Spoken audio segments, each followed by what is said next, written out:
Friends, CRPF പുതിയൊരു recruitment notification വന്നിട്ടുണ്ട്. നമ്മുടെ കേരളത്തിലും വേക്കൻസി ഉണ്ടെന്നുള്ളതാണ് മറ്റൊരു പ്രത്യേകത. അതായത് സെൻട്രൽ റിസർവ് പോലീസ് ഫോഴ്സിലേക്കാണ് വിളിച്ചിരിക്കുന്നത്. 9,000 മുകളിൽ വേക്കൻസി ഉണ്ട്. അതിൽ നിശ്ചിതമായുള്ള വേക്കൻസി നമ്മുടെ കേരളത്തിലുള്ള ഉദ്യോഗാർത്ഥികൾക്ക് അപ്ലൈ ചെയ്യുന്ന വേക്കൻസികളുണ്ട്. അതുപോലെ അതർ സ്റ്റേറ്റിലുള്ള വേക്കൻസികളുണ്ട്. അപ്പോൾ നിങ്ങൾക്ക് കേരളത്തിൽ താമസിക്കുന്നവർക്ക് മറ്റു അതർ സ്റ്റേറ്റിലേക്ക് അപ്ലൈ ചെയ്യാൻ പറ്റുമോ, അല്ലെങ്കിൽ അതർ സ്റ്റേറ്റിലുള്ളവർക്ക് കേരളത്തിലേക്ക് അപ്ലൈ ചെയ്യാൻ പറ്റുമോ തുടങ്ങിയിട്ടുള്ള ഡൗട്ടുകൾ ഉൾപ്പെടെ എല്ലാ കാര്യങ്ങളും ഈ വീഡിയോയിൽ വിശദമാക്കുന്ന രീതിയിലാണ് വീഡിയോ ചെയ്യുന്നത്. പിന്നെ ഇതിലേക്കുള്ള സെലക്ഷൻ മെത്തേഡുകൾ, അതുപോലെ നിങ്ങൾക്ക് ഫിസിക്കൽ സ്റ്റാൻഡേർഡ്, ഫിസിക്കൽ ടെസ്റ്റ് കാര്യങ്ങളെ കുറിച്ചിട്ടും ഇതിൻ്റെ എക്സാമിനെ കുറിച്ചൊക്കെ വിശദമാക്കുന്ന വീഡിയോ ആണ്. അപ്പോൾ ഇതിലേക്ക് അപേക്ഷ നൽകാനുള്ള യോഗ്യത എന്ന് പറയുന്നത് ജസ്റ്റ് നിങ്ങൾക്ക് 10ാം ക്ലാസ് പാസ്സായിരിക്കുക എന്നുള്ളതാണ്. ഓക്കെ, ഇനി അതല്ലെങ്കിൽ നിങ്ങൾ ITI കഴിഞ്ഞ ഉദ്യോഗാർത്ഥികളാണെങ്കിൽ അവർക്കും ഇതിലേക്ക് അപ്ലൈ ചെയ്യാൻ പറ്റും. ഓക്കെ, അപ്പോൾ നിങ്ങളുടെ കൂട്ടുകാരൊക്കെ മാക്സിമം നിങ്ങൾ ഷെയർ ചെയ്ത് കൊടുക്കുക. പേ ലെവൽ 3 ആണ് വരുന്നത്. അപ്പോൾ അത്യാവശ്യം നമുക്ക് ബേസിക് പേ കാര്യങ്ങളൊക്കെ ഉള്ള പോസ്റ്റ് തന്നെയാണ്. അപ്പോൾ നിങ്ങൾക്ക് ഇതിലേക്ക് താല്പര്യം ഉണ്ടെങ്കിൽ വീഡിയോ സ്കിപ്പ് ചെയ്യാതെ മുഴുവനായിട്ടും കാണുക. എങ്ങനെ അപ്ലൈ ചെയ്യണം എന്നുള്ള കാര്യങ്ങൾ ഉൾപ്പെടെ, അപ്ലൈ ചെയ്യുമ്പോൾ ശ്രദ്ധിക്കേണ്ട കാര്യങ്ങൾ ഉൾപ്പെടെ ഡീറ്റെയിൽ ആയിട്ടുള്ള വീഡിയോ ആണ്. അപ്പോൾ ഇത്തരത്തിലുള്ള ജോബ് അപ്ഡേഷൻ കാര്യങ്ങൾ ഡെയിലി നമ്മുടെ ചാനലിൽ നമ്മൾ ചെയ്തു വരുന്നുണ്ട്. ചില ദിവസങ്ങളിലൊക്കെ ചില തിരക്കുകൾ കാരണം ചെയ്യാൻ പറ്റാത്തതായിട്ടുണ്ട്. അതെല്ലാം നമ്മൾ എന്ത് ചെയ്യും, പിന്നീട് അത് ചെയ്ത് തീർക്കുന്നതാണ്. അപ്പോൾ നമ്മുടെ ചാനലിൽ കയറി റീസെൻ്റായി ചെയ്ത വീഡിയോസും കാര്യങ്ങളൊക്കെ നിങ്ങൾക്ക് കാണാൻ പറ്റും. ഓക്കെ, ഇനി അതെല്ലാം നിങ്ങൾക്ക് മെമ്പർഷിപ്പ് എടുത്ത് നമ്മുടെ ചാനലിനെ സപ്പോർട്ട് ചെയ്യാം. അതോടൊപ്പം തന്നെ മെമ്പേഴ്സ് ഓൺലി വീഡിയോസും നമ്മൾ ചെയ്തു വരുന്നുണ്ട്. ഓക്കെ, അപ്പോൾ അതൊക്കെ നിങ്ങൾക്ക് കാണാവുന്നതാണ്. നേരെ നമുക്ക് എന്ത് ചെയ്യാം, ഒഫീഷ്യൽ നോട്ടിഫിക്കേഷനിലേക്ക് വരാം. ഇതാണ് നോട്ടിഫിക്കേഷൻ. April 8 ഈ നോട്ടിഫിക്കേഷൻ പബ്ലിഷ് ചെയ്തിരിക്കുന്നത്. നിങ്ങൾക്കിവിടെ കാണാൻ പറ്റും. ഇതിലേക്ക് വിളിച്ചിരിക്കുന്നത് കോൺസ്റ്റബിൾ, അതായത് technical and tradesman and Pioneer എന്ന് പറയുന്ന ആ ഒരു കാറ്റഗറിയാണ്. ഇത് രണ്ട് ഈ പറയുന്ന പയനീർ എന്ന് പറയുന്നത് വേറൊരു കാറ്റഗറി ആയിട്ടാണ്. പക്ഷേ ഈ പറയുന്ന ടെക്നിക്കൽ ആൻഡ് ട്രേഡ്സ്മാൻ്റെ കൂടെ തന്നെയാണ് അതിൻ്റെ നമ്മൾ അപ്ലൈ ചെയ്യേണ്ടത്. ഒരൊറ്റ എക്സാമാണ് ഉണ്ടായിരിക്കുക. മെയിൽ ആൻഡ് ഫീമെയിൽ കാൻഡിഡേറ്റ്സിനാണ് ഇതിലേക്ക് അപ്ലൈ ചെയ്യാൻ പറ്റുക. ഓക്കെ, അപ്പോൾ ഇതിലേക്ക് മെയിൽ ആൻഡ് ഫീമെയിൽ കാൻഡിഡേറ്റ്സിന് ഇതിലേക്ക് അപ്ലൈ ചെയ്യാൻ പറ്റുമെന്നല്ല, പറ്റുമെന്നുള്ളതാണ് നിങ്ങൾ മനസ്സിലാക്കേണ്ടത്. അപ്പോൾ ഇതിലേക്ക് നിങ്ങൾക്ക് അതിൻ്റെ സ്റ്റാർട്ടിംഗ് ഡേറ്റ് എന്ന് പറയുന്നത് നിങ്ങൾക്കൂടെ കാണാൻ പറ്റും. ഓക്കെ, April 20 ആണ് ഇതിൻ്റെ ക്ലോസിംഗ് ഡേറ്റ് വരുന്നത്. ഓൺലൈൻ അപേക്ഷയുടെ സ്റ്റാർട്ടിംഗ് ഡേറ്റ് April 20. അപ്പോൾ ഞാൻ വീഡിയോ ചെയ്യുന്ന ദിവസം April 11 ആയിട്ടുള്ളൂ. നിങ്ങൾക്ക് സമയമുണ്ട്. പക്ഷേ നിങ്ങൾ അപ്ലൈ ചെയ്യുന്നതിന് മുൻപ് നോട്ടിഫിക്കേഷൻ മുഴുവനായിട്ടും അറിഞ്ഞിരിക്കണം. കാരണം നമ്മുടെ അപേക്ഷയിൽ എന്തെങ്കിലും തെറ്റുകൾ വന്നു പോയാൽ നിങ്ങൾ എക്സാം എഴുതി നിങ്ങൾ റാങ്ക് ലിസ്റ്റിൽ വന്നു എന്ന് പറയുന്ന കാര്യം ഉണ്ടാവില്ല. നിങ്ങൾക്ക് ഡോക്യുമെൻറ്റ് വെരിഫിക്കേഷൻ സമയത്ത് അത് റിജക്റ്റ് ആയി പോകും. അപ്പോൾ നമ്മൾ ശ്രദ്ധിക്കേണ്ടതായിട്ടുള്ള കുറച്ച് കാര്യങ്ങളൊക്കെ ഉണ്ട്. അതൊക്കെ വീഡിയോയിൽ പറയുന്നുണ്ട്. നിങ്ങൾ മുഴുവനായിട്ടും കാണുക, നിങ്ങളുടെ കൂട്ടുകാരിൽ അയച്ചു കൊടുക്കുക. ലാസ്റ്റ് ഡേറ്റ്, അപ്ലൈ ചെയ്യേണ്ട ലാസ്റ്റ് ഡേറ്റ് നിങ്ങൾക്ക് 19/5/2026 വരെ സമയമുണ്ട്. അപ്പോൾ ഇതിലേക്ക് മെയിൽ ആൻഡ് ഫീമെയിൽ കാൻഡിഡേറ്റ്സിന് അപ്ലൈ ചെയ്യാം. ഇപ്പോൾ ഇതിൻ്റെ ഒരു റിക്രൂട്ട്മെൻറ്റ് പ്രോസസ്സ് വരുന്നത് നിങ്ങൾക്ക് ആദ്യം തന്നെ എക്സാം അല്ല, ഇതിലേക്ക് ഫിസിക്കൽ എഫിഷ്യൻസി ടെസ്റ്റാണ് ഉണ്ടായിരിക്കുക.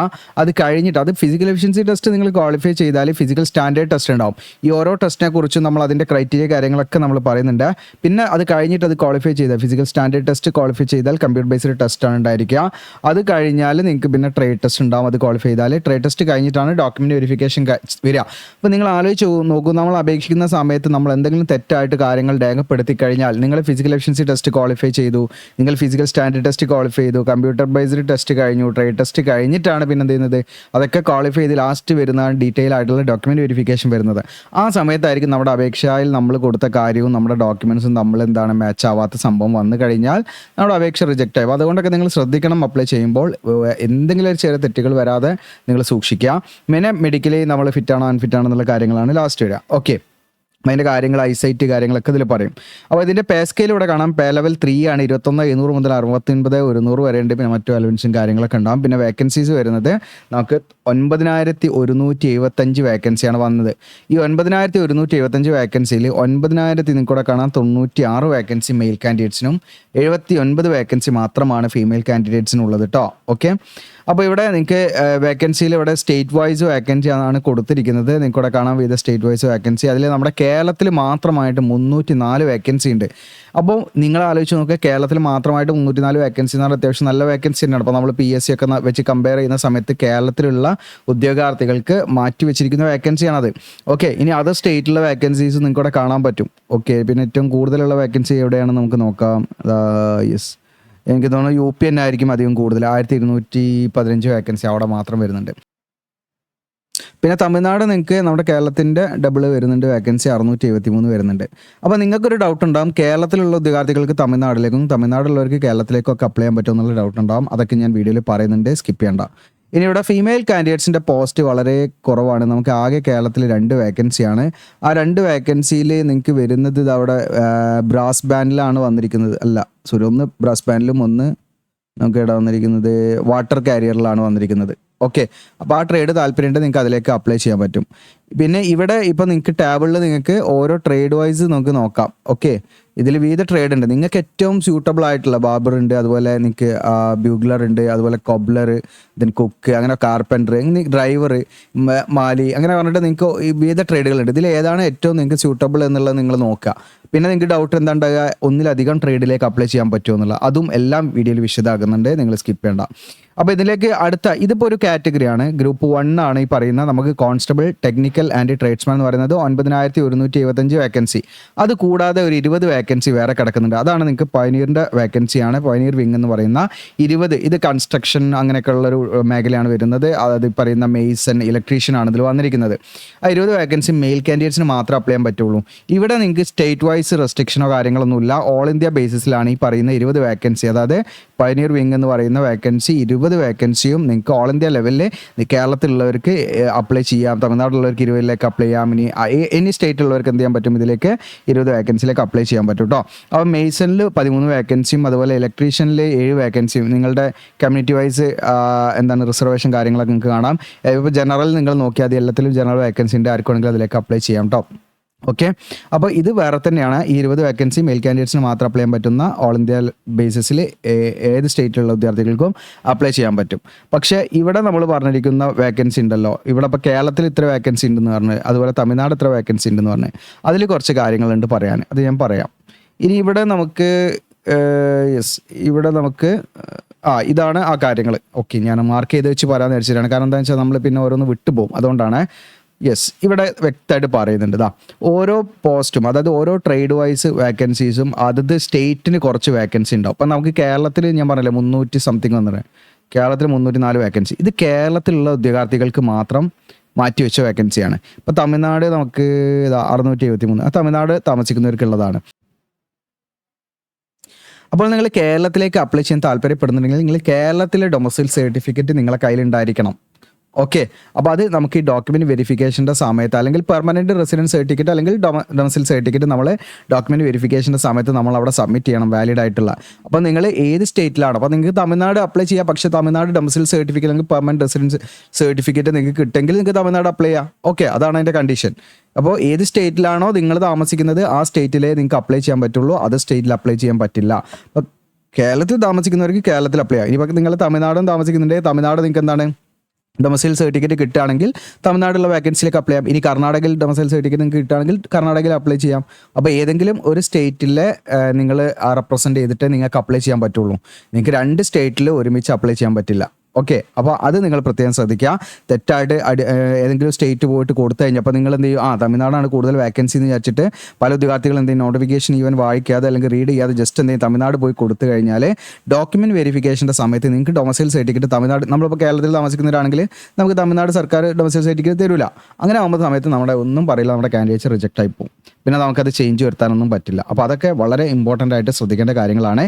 ഏത് സ്റ്റേറ്റിലാണോ നിങ്ങൾ താമസിക്കുന്നത് ആ സ്റ്റേറ്റിലുള്ള ഡൊമസൈൽ സർട്ടിഫിക്കറ്റ് നിങ്ങൾക്ക് കിട്ടുമെങ്കിൽ നിങ്ങൾ എന്ത് ചെയ്യുക, അത് സ്റ്റേറ്റിൻ്റെ വേക്കൻസിയാണ് കൊടുക്കേണ്ടത്. ഓക്കെ, അത് പ്രത്യേകം ശ്രദ്ധിക്കുക അപ്ലൈ ചെയ്യുന്ന സമയത്ത്, ഓൺലൈനായിട്ട് അപ്ലൈ ചെയ്യുന്ന സമയത്ത്. എന്നാൽ നമ്മൾ രണ്ടാമത്തെ കാറ്റഗറി പറഞ്ഞല്ലോ, ഈ പറയുന്ന പയനീർ വിങ് പറഞ്ഞല്ലോ 20 വേക്കൻസി, അത് നിങ്ങൾക്ക് ഇന്ന സ്റ്റേറ്റ് അങ്ങനെ ഒന്നും ഡൊമസൈൽ സർട്ടിഫിക്കറ്റിൻ്റെ ആവശ്യമില്ല.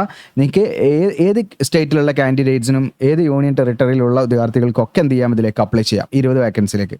ഓക്കെ, അപ്പം നിങ്ങൾക്ക് ഡൗട്ട് ഉണ്ടാവും, ഈ പറയുന്ന പയനീറിലേക്കും അപ്ലൈ ചെയ്യാൻ പറ്റുമോ, അതുപോലെ മറ്റേ ടെക്നിക്കൽ എന്ന് പറയുന്ന ആ കാറ്റഗറിയിലേക്കും അപ്ലൈ ചെയ്യാൻ പറ്റുമെന്ന്. ഒരു ഉദ്യോഗാർത്ഥിക്ക് 2 കാറ്റഗറിയിലേക്ക് അപ്ലൈ ചെയ്യാം. നിങ്ങൾ 2 കാറ്റഗറിയിലേക്ക് അപ്ലൈ ചെയ്യുമ്പോൾ നിങ്ങൾ എന്ത് ചെയ്യണം, നിങ്ങൾക്ക് ആദ്യം വേണ്ട ഏതാണ് നിങ്ങളെ പ്രിഫറൻസ് കൊടുക്കണം എന്നുള്ളതാണ്. ഓക്കെ, അതൊക്കെ ഞാൻ വീഡിയോയിൽ പറയും വിശദമായിട്ട്. ഇനി ഇതിൻ്റെ ഏജ് ലിമിറ്റ് ആണ്, കോൺസ്റ്റബിൾ ഡ്രൈവർ എന്ന് പറയുന്ന പോസ്റ്റിൻ്റെ ഏജ് ലിമിറ്റ് 1/1/2026 കണക്കാക്കിയിട്ട് 21, മിനിമം 21 വയസ്സ് പൂർത്തിയായിരിക്കണം. മാക്സിമം 27 വയസ്സ് വരെ നിങ്ങൾക്ക് ഇതിലേക്ക് അപ്ലൈ ചെയ്യാൻ പറ്റും. പിന്നെ ഏജ് റിലാക്സേഷൻ കാര്യങ്ങളുണ്ടായിരിക്കും. ബാക്കിയുള്ള എല്ലാ പോസ്റ്റിലേക്ക് നിങ്ങൾക്ക് ഇവിടെ കാണാൻ പറ്റും. ബാക്കിയുള്ള എല്ലാ പോസ്റ്റിലേക്കും 18 to 23 ഏജ് ലിമിറ്റ് വരുന്നത്. 1/1/2026 കണക്കാക്കിയിട്ട് 18 to 23 ഏജ് ലിമിറ്റ് വരുന്നത്. ഏജ് റിലാക്സേഷൻ ഉണ്ടായിരിക്കും. SC/ST ആണെങ്കിൽ 5 വർഷം, OBCക്ക് ആണെങ്കിൽ 3, എക്സ് സർവീസ്മാൻ ആണെങ്കിലും അതുപോലെ നിങ്ങൾക്ക് പിന്നെ ആംഡ് ഫോഴ്സ് അങ്ങനെയുള്ള അവരുടെ ഡിപ്പെൻഡൻറ്റ് ചിൽഡ്രൻ അങ്ങനെയുള്ളവർക്കൊക്കെ ഏജ് റിലാക്സേഷൻ ഉണ്ട് കേട്ടോ. ഓക്കെ, അപ്പോൾ അത്രയും കാര്യങ്ങളാണ് അവിടെ വരുന്നത്. ഇനി നമുക്കിതിൻ്റെ എഡ്യൂക്കേഷൻ ക്വാളിഫിക്കേഷൻ കാര്യങ്ങളും നോക്കണം. പിന്നെ SC ST OBC EWS ഒക്കെ ആണെങ്കിൽ അവർ ഓൺലൈൻ അപേക്ഷയുടെ ലാസ്റ്റ് ഡേറ്റിൻ്റെ ഉള്ളിൽ അവരുടെ വാലിഡ് ആയിട്ടുള്ള കാറ്റഗറി സർട്ടിഫിക്കറ്റ് സെൻട്രൽ ഗവൺമെൻറ് പർപ്പസിനുള്ള ഉണ്ടായിരിക്കണം കേട്ടോ. അത് കഴിഞ്ഞുള്ള സർട്ടിഫിക്കറ്റ് അവർ പരിഗണിക്കില്ല. എഡ്യൂക്കേഷൻ ക്വാളിഫിക്കേഷൻ 1/1/2026 കണക്കാക്കിയിട്ടാണ് നമ്മൾ പാസ്സായിരിക്കണം എന്നുള്ളതാണ് കേട്ടോ. 1/1/2026 കഴിഞ്ഞിട്ട് നിങ്ങൾ പാസ് ഔട്ട് ആയിട്ട് കാര്യമില്ല. 1/1/2026 എൻ്റെ കട്ട് ഓഫ് ഡേറ്റ് ആയിട്ട് കൊടുത്തിരിക്കുന്നത്. അതിൻ്റെ ഉള്ളിൽ നിങ്ങൾ പാസ്സായി എന്നുള്ളതാണ് മനസ്സിലാക്കേണ്ടത്. മീൻസ് അതായത് ഇപ്പോൾ നമുക്ക് ഫെബ്രുവരിയിലോ അല്ലെങ്കിൽ മാർച്ചിലോ ഇപ്പം നമുക്ക് റിസൾട്ട് വരാനുള്ളതാണ്. ഇപ്പോൾ നിങ്ങൾ നമുക്ക് SSLC എക്സാം എഴുതി വെയിറ്റ് ചെയ്യുന്നുണ്ടല്ലോ. അപ്പോൾ നിങ്ങൾക്ക് റിസൾട്ട് മെയിൽ വന്നാലും നിങ്ങൾക്ക് എന്ത് ചെയ്യാണ് ഇതിലേക്ക് അപ്ലൈ ചെയ്ത് നിങ്ങൾ എലിജിബിൾ അല്ല. കാരണം 1/1/2026 എന്ന് പറയുന്ന ഈ ഡേറ്റ് ഉണ്ടല്ലോ, ഈ ഡേറ്റ് കണക്കാക്കിയിട്ടാണ് നിങ്ങളുടെ എഡ്യൂക്കേഷൻ ക്വാളിഫിക്കേഷൻ്റെ, അതാണ് ഏജ് ആണെങ്കിലും എഡ്യൂക്കേഷൻ ക്വാളിഫിക്കേഷൻ്റെ ആണെങ്കിലും കട്ട് ഓഫ് ഡേറ്റ് ആക്കി പറയുന്നത് കേട്ടോ. അപ്പോൾ അതിൻ്റെ ഉള്ളിൽ നമ്മൾ ക്വാളിഫൈഡ് ആയിരിക്കണം എന്നുള്ളതാണ്. ഇപ്പോൾ ഡ്രൈവർ എന്ന് പറയുന്ന പോസ്റ്റിലേക്ക് ജസ്റ്റ് 10ാം ക്ലാസ് പാസ്സായിരിക്കുക എന്നുള്ളതാണ്. അല്ലെങ്കിൽ അതിന് ഇക്വലൻ്റ് ആയിട്ടുള്ള ക്വാളിഫിക്കേഷൻ മതി, 10th ഇക്വലൻ്റ് ആയിട്ടുള്ള ക്വാളിഫിക്കേഷൻ മതി, അല്ലെങ്കിൽ 10th പാസ്സായിരിക്കുക. അതോടൊപ്പം തന്നെ അതാണ് എഡ്യൂക്കേഷൻ ക്വാളിഫിക്കേഷൻ. അതിന് കൂടെ ടെക്നിക്കൽ ക്വാളിഫിക്കേഷൻ കൂടെ വേണം. ഇതിലേക്ക് ടെക്നിക്കൽ കാറ്റഗറി ആണല്ലോ. അപ്പോൾ ഇതിലേക്ക് നിങ്ങൾക്ക് എന്ത് വേണം? ഹെവി വെഹിക്കിൾ ഡ്രൈവിംഗ് ലൈസൻസ് ഉണ്ടായിരിക്കണം. ഓക്കെ, ഉദ്യോഗാർത്ഥിക്ക് heavy transport driving vehicle driving licence ഉണ്ടായിരിക്കണം എന്നുള്ളതാണ്. അതോടൊപ്പം തന്നെ നിങ്ങൾക്ക് റിക്രൂട്ട്മെൻറ്റിൻ്റെ സമയത്ത് ഡ്രൈവിംഗ് ടെസ്റ്റ് ഉണ്ടാവും. അത് വീണ്ടും ടെസ്റ്റ് ഉണ്ടാവും. അത് നമ്മൾ പാസ്സായാൽ മതി. അപ്പോൾ ഇതിലേക്ക് എക്സ്പീരിയൻസ് ഒന്നും വേണ്ട. ജസ്റ്റ് 10ാം ക്ലാസ്സും ഹെവി ട്രാൻസ്പോർട്ട് വെഹിക്കിൾ ഡ്രൈവിംഗ് ലൈസൻസും ഉണ്ടെങ്കിൽ നിങ്ങൾക്ക് ഇതിലേക്ക് അപ്ലൈ ചെയ്യാൻ പറ്റും. ഇനി അടുത്തത് മെക്കാനിക് മോട്ടോർ വെഹിക്കിൾ ആണ്. ഇതിൻ്റെ എഡ്യൂക്കേഷൻ ക്വാളിഫിക്കേഷൻ 10ാം ക്ലാസ് തന്നെയാണ്. ജസ്റ്റ് 10ാം ക്ലാസ് പാസ്സായിരിക്കുക എന്നുള്ളതാണ്. ഓക്കെ, അല്ലെങ്കിൽ അതിന് ഇക്വലൻ്റ് ആയിട്ടുള്ള ക്വാളിഫിക്കേഷൻ പ്ലസ് ടെക്നിക്കൽ ക്വാളിഫിക്കേഷൻ ആയിട്ട് വരുന്നത് 2 വർഷം ഡ്യൂറേഷനുള്ള ITI കഴിഞ്ഞിരിക്കുക എന്നുള്ളതാണ്. അത് മെക്കാനിക് മോട്ടോർ വെഹിക്കിൾ എന്ന് പറയുന്ന ട്രേഡിൽ നിങ്ങൾ 2 വർഷം ഡ്യൂറേഷനുള്ള ITI കഴിഞ്ഞിരിക്കണം. അത് മാത്രം പോരാ, ഇതിലേക്ക് നമുക്ക് എന്ത് വേണം? 1 ഇയർ പ്രാക്ടിക്കൽ എക്സ്പീരിയൻസും പാടെ വേണം. ഈ പറയുന്ന മെക്കാനിക് മോട്ടോർ വെഹിക്കിളിലേക്ക് എന്ത് വേണം? 1 ഇയർ പ്രാക്ടിക്കൽ എക്സ്പീരിയൻസും പാടെ ഉണ്ടായിരിക്കണം.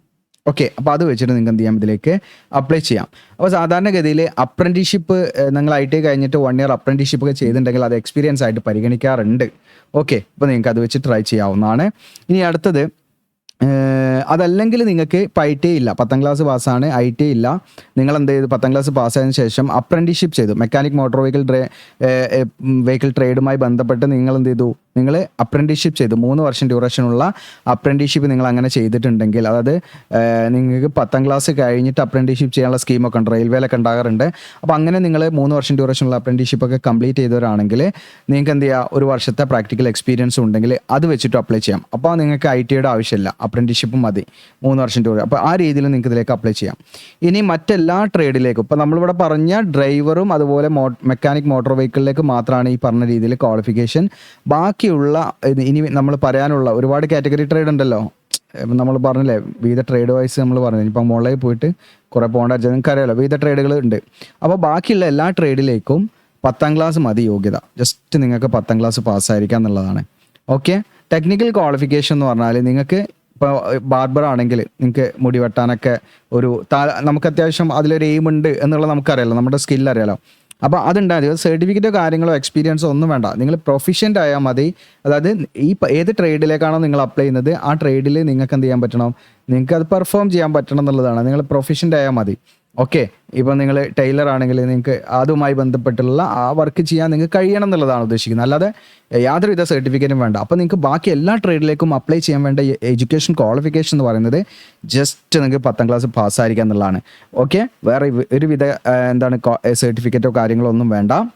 നിങ്ങൾക്ക് നിങ്ങൾ ഏത് ട്രേഡിലേക്കാണോ അപ്ലൈ ചെയ്യുന്നത് അതുമായി ബന്ധപ്പെട്ട് നിങ്ങൾക്ക് അത് ചെയ്യാനുള്ള കഴിവുണ്ടായാൽ മതി. കാരണം ട്രേഡ് ടെസ്റ്റ് ഉണ്ടാവും ഇതിൻ്റെ സെലക്ഷൻ്റെ ഭാഗമായിട്ട്. അപ്പോൾ അത് നമ്മൾ ക്വാളിഫൈ ചെയ്യേണ്ടി വരും.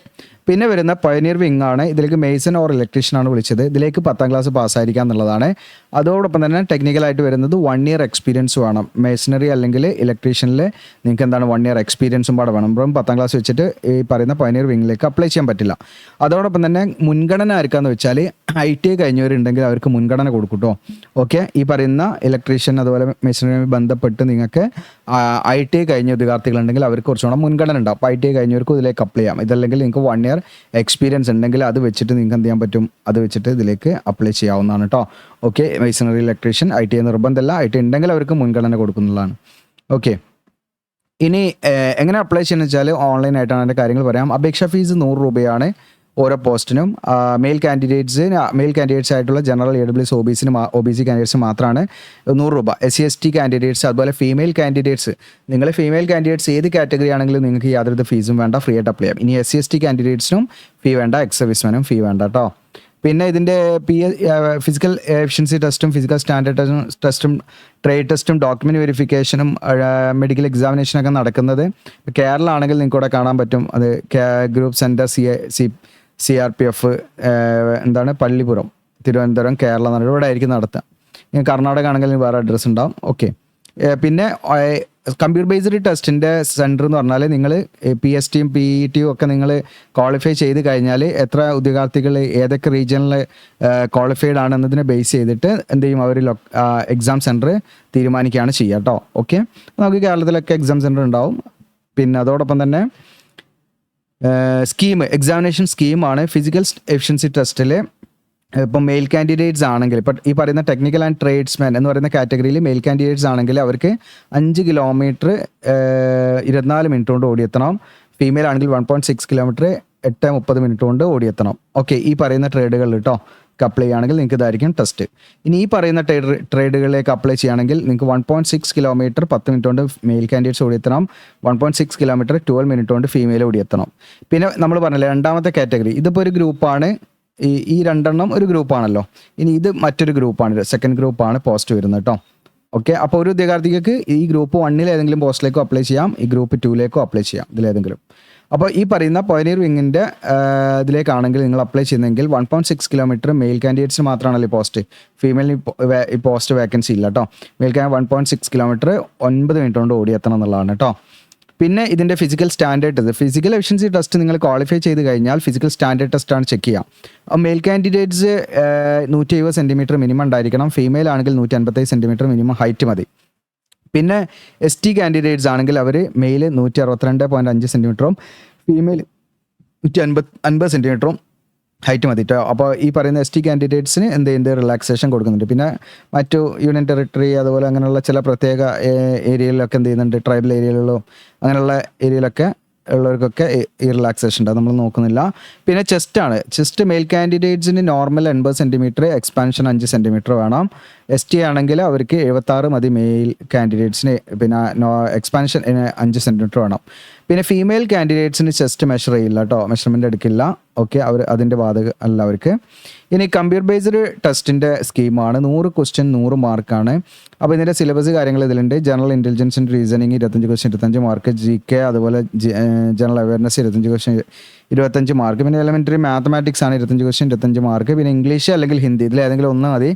ഓക്കെ. ഹിന്ദി എടുക്കണമെന്നില്ല, ഇംഗ്ലീഷ് 25 ക്വസ്റ്റ്യൻ 25 മാർക്ക്. 2 മണിക്കൂർ time duration. Objective type multiple choice question ആയിരിക്കും.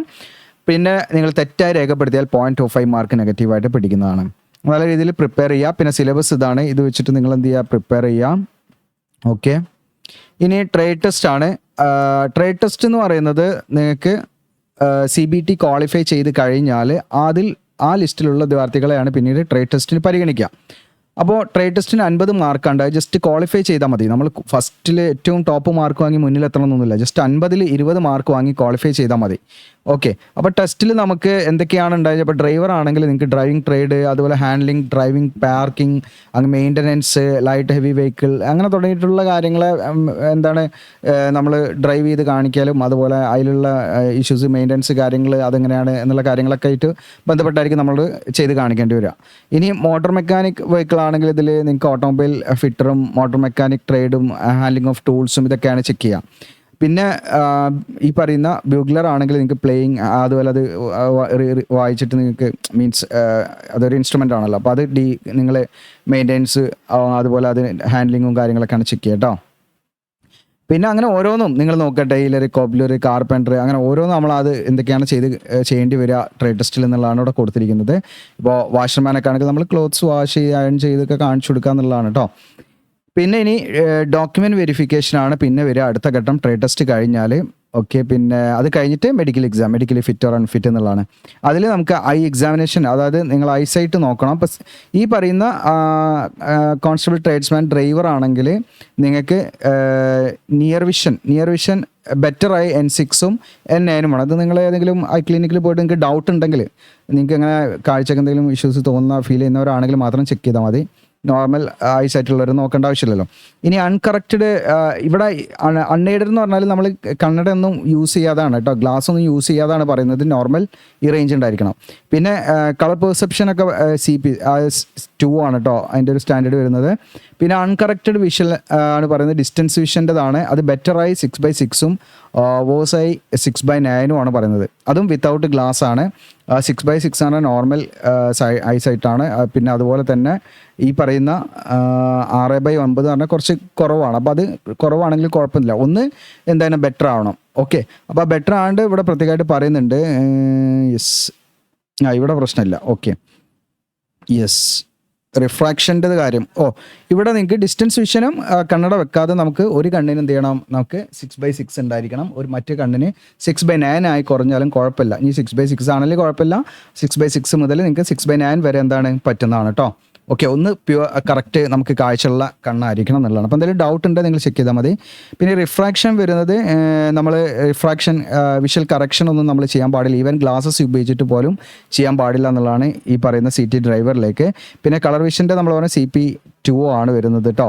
ഓക്കെ, പിന്നെ റിമാർക്സിൽ ബൈനോക്കുലർ വിഷൻ നിർബന്ധമാണ്.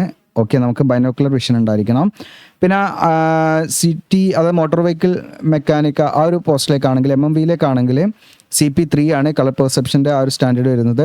പിന്നെ നിയർ വിഷൻ N6ഉം N9ഉം ആണ്. പിന്നെ ഇതൊക്കെ വിത്തൗട്ട് ഗ്ലാസ് ആണ് പറയുന്നത് കേട്ടോ. ഡിസ്റ്റൻസ് വിഷൻ ആണെങ്കിൽ 6/6ഉം 6/9ഉം ഓക്കെ നോർമലായിട്ട് നമുക്ക് വേണ്ടതാണ്. 6/6 അത് കുറഞ്ഞു വരുന്നതാണ് 6/9 എന്ന് പറയുന്നത് കേട്ടോ. ഓക്കെ, അപ്പോൾ അത് പ്രത്യേകം ശ്രദ്ധിക്കുക. ഇനി റിഫ്രാക്ഷൻ, ഇതിലെന്തെങ്കിലും ഡൗട്ട് ഉണ്ടെങ്കിൽ നിങ്ങൾ ചോദിക്കുക.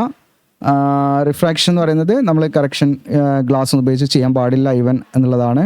പിന്നെ കളർ പെർസെപ്ഷൻ നമ്മൾ CP3 എന്ന് പറഞ്ഞു. കളർ വിഷൻ്റെ റിമാർക്സ്, റൈറ്റ് ഹാൻഡഡ് പേഴ്സൺ ആണ് നിങ്ങളെങ്കിൽ നിങ്ങളുടെ റൈറ്റ് ഐ ആയിരിക്കണം ബെറ്റർ. ഇവിടെ നമ്മൾ 6/6 ഇല്ലേ, ഇപ്പം നിങ്ങൾ റൈറ്റ് ഹാൻഡഡ് പേഴ്സൺ ആണെങ്കിൽ നിങ്ങളുടെ റൈറ്റ് ഐ 6/6 ഉണ്ടായിരിക്കണം.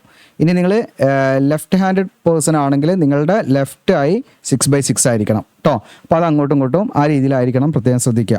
നിങ്ങൾ ഇടംകയ്യൻ എന്നൊക്കെ പറയില്ല, ഇടംകയ്യനാണെങ്കിൽ നിങ്ങൾ എന്ത് ചെയ്യണം, നിങ്ങളുടെ ഇടത്തെ കണ്ണായിരിക്കണം 6/6 വരേണ്ടത്. അല്ല, നിങ്ങൾ വലങ്കയ്യനാണെങ്കിൽ നിങ്ങൾ എന്ത് ചെയ്യുക, നിങ്ങളുടെ വലത്തെ കണ്ണ് 6/6 ഉണ്ടായിരിക്കുക. മറ്റേത് 6/9 ആണെങ്കിലും കുഴപ്പമില്ല. ഓക്കെ, ബൈനോക്കുലർ വിഷൻ ഇതിലും ആവശ്യമാണ്. പിന്നെ വരുന്നത് ബാക്കിയുള്ള എല്ലാ പോസ്റ്റിലേക്ക്, അതുപോലെ തന്നെ പയനീർ എന്ന് പറയുന്ന പോസ്റ്റിലേക്കും, ഇപ്പം നമ്മൾ മുകളിൽ പറഞ്ഞ 2 പോസ്റ്റ് ഒഴികെ ബാക്കി എല്ലാ പോസ്റ്റിലേക്കും നമുക്ക് CP ഇവിടെ കാണാൻ നിങ്ങൾക്ക് കളർ പെർസെപ്ഷൻ വരുന്നത് 4 ആണ് വരുന്നത്. ഓക്കെ, ഇനി ഇതിൽ നിയർ വിഷൻ N6ഉം N9ഉം ആണ് വിത്തൗട്ട് ഗ്ലാസ്സിൽ. അതുപോലെ അൺകറക്റ്റഡ് ആയിട്ടുള്ള ഡിസ്റ്റൻസ് വിഷനും നമുക്ക് നോർമലി 6/6 ബെറ്ററായി വോസായി വരേണ്ടത് 6/9ഉം ആണ്. അപ്പോൾ അതുപോലെ വിഷ്വൽ കറക്ഷൻ എന്താണ് അലോ ചെയ്യില്ല എന്ന് പ്രത്യേകമായിട്ട് പറയുന്നുണ്ട്. പിന്നെ അതുപോലെ തന്നെ നമുക്ക് ഗ്ലാസസ് ഉപയോഗിച്ചിട്ട് വേണമെങ്കിൽ, ഇപ്പോൾ should be able to read with glasses for near vision only. Near vision നിങ്ങൾക്ക് വേണമെങ്കിൽ ഗ്ലാസസ് യൂസ് ചെയ്തിട്ട് നിങ്ങൾക്ക് റീഡ് ചെയ്യാൻ പറ്റണം എന്നുള്ളതാണ്. പക്ഷേ ഡിസ്റ്റൻസ് വിഷൻ അത് ഗ്ലാസസ് യൂസ് ചെയ്ത് റീഡ് ചെയ്യാൻ പറ്റില്ല കേട്ടോ. ഓക്കെ, അതിന് ആ ഒരു റിലാക്സേഷൻ അവിടെ ഉണ്ട്. പിന്നെ CP4 ആണ് കളർ വിഷൻ. പിന്നെ റൈറ്റ് ഹാൻഡർ നേരത്തെ പറഞ്ഞ പോലെ നിങ്ങൾ വലങ്കയ്യനാണെങ്കിൽ നിങ്ങളുടെ റൈറ്റ് ഐ ആയിരിക്കണം 6/6 ബെറ്ററായി വലത്തെ കണ്ണായിരിക്കണം. ഇടങ്കയ്യാണെങ്കിൽ ബെറ്ററായി നിങ്ങൾക്ക് എന്താണ് 6/6 ഇടത്തെ കണ്ണായിരിക്കണം. ഓക്കെ, പിന്നെ ബൈനോക്കുലർ വിഷൻ വേണം.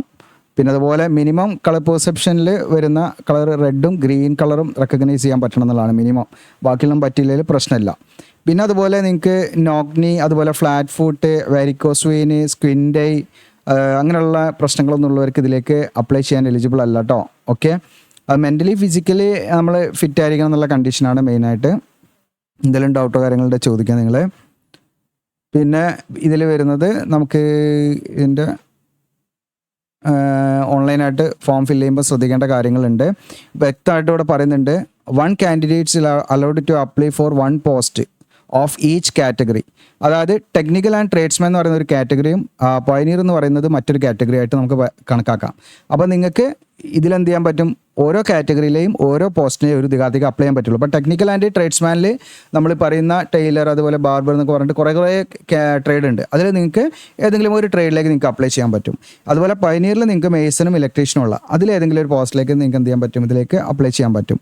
ഓക്കെ, അപ്പോൾ ഒരു അപേക്ഷ ഒരു ഉദ്യോഗാർത്ഥി കൊടുക്കാൻ പറ്റുള്ളൂ. ഒന്നിലധികം അപേക്ഷ കൊടുത്തു കഴിഞ്ഞാൽ നമ്മുടെ അപേക്ഷ റിജക്റ്റ് ആയി പോകും. പ്രത്യേകം ഇവിടെ ശ്രദ്ധിക്കുക. ഒറ്റ അപ്ലിക്കേഷനിൽ തന്നെ നിങ്ങൾക്ക് എന്ത് ചെയ്യാം, ഈ പറയുന്ന ടെക്നിക്കൽ ആൻഡ് ട്രേഡ്സ്മാനിലേക്കും പയനീറിലേക്കും അപ്ലൈ ചെയ്യാൻ പറ്റും.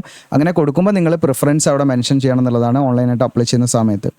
ഓക്കെ, അപ്പോൾ നമ്മൾ ഓൺലൈനായിട്ട് അപ്ലൈ ചെയ്യുന്ന ഫോം ഫില്ലിംഗ് വീഡിയോ നമ്മൾ മെമ്പേഴ്സ് ഓൺലി വീഡിയോ ആയിട്ട് ചെയ്യും. അപ്പോൾ നിങ്ങൾ എന്ത് ചെയ്യുക, നിങ്ങൾ നമ്മുടെ മെമ്പർഷിപ്പ് എടുക്കുകയാണെങ്കിൽ നിങ്ങൾക്ക് അത് കാണാൻ പറ്റും. പിന്നെ നിങ്ങളുടെ SC ST OBC അങ്ങനെ എക്സ് സർവീസ്മാൻ തുടങ്ങിയിട്ടുള്ള റിസർവ്ഡ് വേക്കൻസീസിൻ്റെ ഒരു അനുബന്ധത്തിൽ കൊടുത്തിട്ടുണ്ട്. അപ്പോൾ നിങ്ങൾക്ക് കേരളത്തിൽ ഏതൊക്കെ കാറ്റഗറിക്കാണ് കൂടുതൽ വേക്കൻസി എന്നൊക്കെ അതൊന്ന് മനസ്സിലാക്കാൻ പറ്റും കേട്ടോ അത്. ഓക്കെ, പിന്നെ ഇനി ഇതിലേക്ക് നമുക്ക് ഓൺലൈൻ അപ്ലൈ ചെയ്യുന്ന സമയത്ത് ഫോട്ടോഗ്രാഫൊക്കെ നമ്മൾ അപ്ലോഡ് ചെയ്യണം. സൈസ് ഇവിടെ കൊടുത്തിട്ടുണ്ട്, ഡയമെൻഷൻ കേട്ടോ 35 mm ആണ്, വിഡ്ത്ത് 45 mm, ഹൈറ്റും വരണം. പിന്നെ ലൈറ്റ് ബാക്ക്ഗ്രൗണ്ട് ആയിരിക്കണം. പിന്നെ അതുപോലെ തന്നെ നമ്മുടെ ഫേസ്, നമ്മുടെ ആ ഫോട്ടോയുടെ ഫ്രെയിമിൽ നമുക്ക് പാസ്പോർട്ട് ഫോട്ടോഗ്രാഫ് ആണെങ്കിൽ നമ്മുടെ ഫേസ് ഒരു 70 to 80% ആ ഒരു ഏരിയയിൽ കവർ ചെയ്തിരിക്കുന്ന രീതിയിലായിരിക്കണം. ഫേസ് നല്ല രീതിയിൽ റെക്കഗ്നൈസ് ചെയ്യാൻ പറ്റുന്ന രീതിയിലായിരിക്കണം. File size 50 to 100. പിന്നെ സിഗ്നേച്ചർ വൈറ്റ് പേപ്പറിൽ ബ്ലാക്ക് ഇങ്ക് പേന കൊണ്ടാണ് സൈൻ ചെയ്യാൻ പറഞ്ഞിരിക്കുന്നത്. അത് ബ്ലൂ ഇങ്ക് ആയി പോകണ്ട, പ്രത്യേകം ശ്രദ്ധിക്കുക. അതോടൊപ്പം തന്നെ നമ്മൾ ആ പേജ്, ഇപ്പോൾ നമ്മൾ വലിയൊരു പേജിൽ ഇവിടെ നമ്മൾ സൈൻ ചെയ്തു, ഈ പേജ് മൊത്തമായിട്ട് അങ്ങോട്ട് സ്കാൻ ചെയ്ത് അപ്ലോഡ് ചെയ്യല്ല വേണ്ടത്. ഇവിടെ നമ്മൾ സ്ക്രോപ്പ് ചെയ്യുക ഈ സൈൻ ചെയ്ത പോർഷൻ മാത്രം, എന്നിട്ട് വേണം നമ്മൾ സ്കാൻ ചെയ്തിട്ട് നമ്മൾ അപ്ലോഡ് ചെയ്യാൻ കേട്ടോ. 50 to 100 KB ഫയൽ സൈസ് എൻ്റെ കൂടെ പറ്റും. ഡോക്യുമെൻറ്റ്സ് മറ്റും അപ്ലോഡ് ചെയ്യേണ്ടത് 100 to 50 KB 500 KB ഇടയിലുള്ള ഡോക്യുമെൻറ്റ്സ് അതിലേക്ക് അപ്ലോഡ് ചെയ്യാവുന്നതാണ്. ഓക്കെ, അപ്പോൾ അത്രയും കാര്യങ്ങളാണ്. പിന്നെ നിങ്ങൾക്ക് SC ST OBC അങ്ങനെ അതിൻ്റെ കാറ്റഗറി സെറ്റിങ്ങിൻ്റെ ഫോർമാറ്റ് കാര്യങ്ങളൊക്കെ ഉണ്ട്.